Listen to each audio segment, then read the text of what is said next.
What's up? This is Trey T, and in this video, I will be discussing some of the worst trades in NBA history.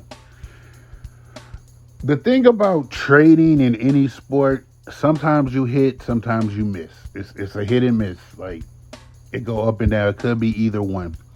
In this video, I'm just going to be talking about the players. I'm not going to be talking about the picks that were traded and what the players they ended up selecting, because you never know with picks. Just because you selected that person, that was no guarantee that that person would turn out to be a great player. So I'm strictly just talking about the players who were traded for other players. Sometimes the trades work out, like the Lakers trading all those people. The Heat trading all those people to the Lakers to get Shaq. I think they trade like Lamar Odom and some other people. Or the Lakers trading all those people to the Sixers to get Wilt Chamberlain. Or who else? Memphis trading the Lakers trading all those people to get Paul Gasol from Memphis. So it always, I ain't gonna say always, it sometimes work out, sometimes it doesn't. But in this video, I'm gonna be talking about the ones that I think are the 5 worst that I've seen.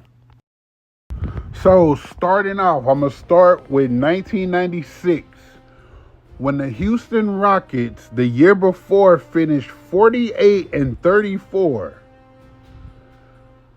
and they traded with the Phoenix Suns, who were 41-41. So I don't blame the Suns, but the Rockets were 40. Think about that, 48-34, and you traded 4 players: Sam Cassell, Robert Horry, Chucky Brown, Mark Bryant, for Charles Barkley. Like, you had just won 48 games, and you traded 4 players for an aging Charles Barkley to pair him with an already aging Hakeem Olajuwon and Clyde Drexler. That's what the Rockets did. Sam Cassell and Robert Horry were key pieces to the Rockets. And they were still young. So for you to trade them for a star player in Charles Barkley and it didn't work out. Yeah, the Rockets in 97, they did come close to making it to the finals, but they lost to Utah after Karl Malone got away with an offensive foul. But still, like, you could have made that, you could have made that deep run with Sam Cassell and Robert Horry, Mark Bryant, and Chucky Brown. But you made that trade. So, unfortunately, showing up on the list again are the Houston Rockets. When in 2004, the previous season, they went 45-37. They lost to the Lakers, who made it to the finals that year. That was the complete Lakers, because I think Karl Malone wasn't hurt yet. So that was Karl Malone, Gary Payton, Shaq, and Kobe that made it to the finals in 2004. They traded Steve Francis, Cuttino Mobley, Kelvin Cato to Orlando, who had finished 21-61. So again, I don't blame Orlando. They was 21-61. But the Rockets had just went 5 games in the playoffs versus the Lakers, who made it all the way to the finals. They traded for Tracy McGrady, Tyronn Lue, Juwan Howard, and Reece Gaines. Tracy McGrady was averaging 28 points. But still, Cuttino Mobley, Steve Francis, and Yao Ming had chemistry. Steve Francis had just made it to 2 All-Star games with Yao Ming. Why would you break that up to try to, let's try to go and take a shortcut and let's get Tracy McGrady? Tracy McGrady had never been out the first round of the playoffs. So for you to go get Tracy McGrady, and then basically after that, Steve Francis and Cuttino Mobley careers was kind of over with, because they never really. Steve Francis went on. They went to Orlando. They played like 1 year in Orlando. Then I think Steve Francis went to New York, Coutinho Mobley got traded to Sacramento. Then he ended up with the Clippers. So neither one of them, Tracy McGrady stayed with the Rockets. They lost multiple times in the first round. Then he ended up, I don't know if he got traded from the Rockets or his contract was up. But then Tracy McGrady started bouncing from place to place. So it was no guarantee, oh, we go trade these players. And Juwan Howard, I really don't even remember Juwan Howard doing that much with the Rockets. Next on the list, we have something more recent. It's when Brooklyn, they already had Kyrie Irving. They already got Kevin Durant. Remember, the season started out late because of, I think, COVID. So it started late. Because the finals were in a bubble and they ended like later. So I think the season started late. So that's why this trade was made January 16th or whatever. So Brooklyn started out 6-6. The Rockets 4-6. They traded Jared Allen, Karis LeVert, Taurean Prince, and I don't know how to pronounce their names, Ronians Karux. They traded those 4 players for James Harden. So they basically traded size and young players for James Harden. Now, granted, it could have worked out because Brooklyn came close. If James Harden don't get injured and was out of shape, and Kyrie Irving don't twist his ankle, they went to 7 games versus Milwaukee, so it almost worked out. But then again, the next year, they lose to who? Boston? They get swept by Boston? So, again, you think, oh, yeah, we're going to trade for these big-name players. We traded for Kyrie. We traded for Kevin Durant. Let's bring in James Harden, and it didn't work out. Same way with, like, Houston had Harden, Chris Paul, and Westbrook. Like, it doesn't always work out that way. Next on the list, I decided to put all these together because they basically all the same trade. So, this is recent. Let's start with Milwaukee. Milwaukee was the number one. The previous year, 22-23, Milwaukee was the number 1 seed in the East. 58-24. They had just lost to Boston, I think, in the playoffs. That's when Giannis really, like, nobody was helping Giannis in that series.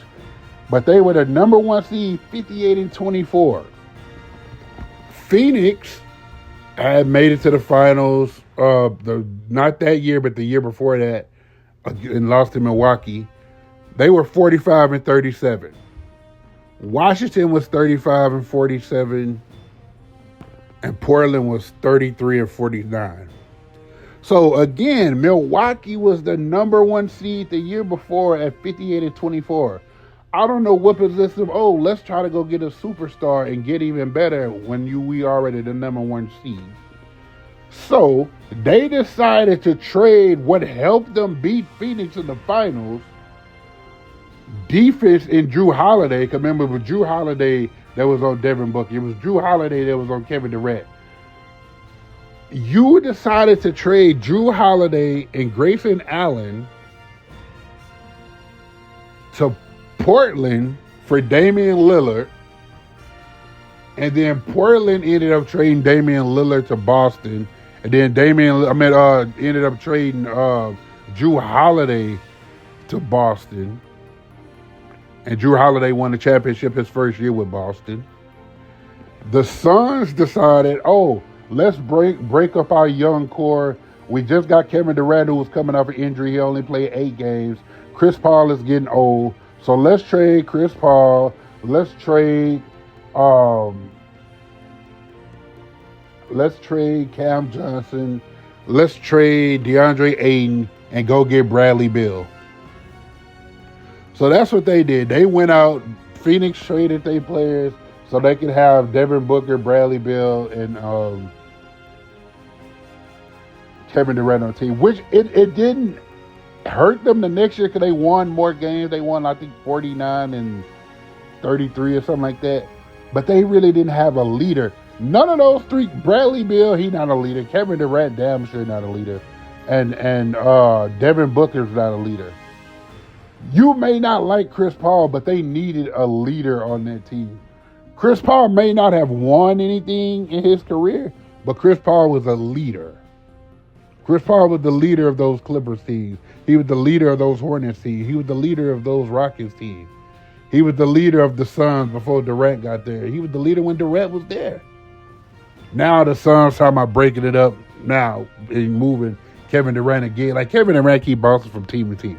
But anyway, so that's my top 5 worst NBA trades of all time.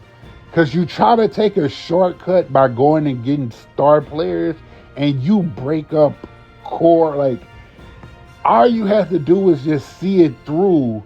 And instead of breaking up young talent, you try to take a shortcut and you end up losing. Like Boston and Milwaukee is a perfect example. You went out and you got rid of Drew Holiday, and Boston was like, we'll take him.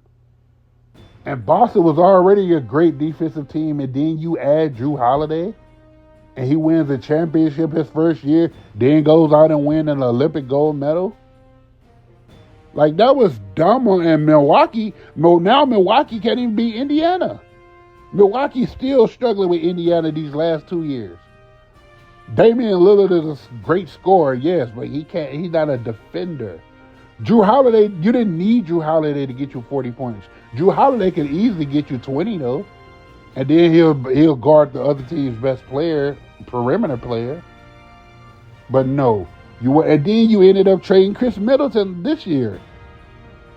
So Milwaukee is just down and out. Like, they just won that I guess they were like, okay, we won a championship like 3-4 years ago. We good.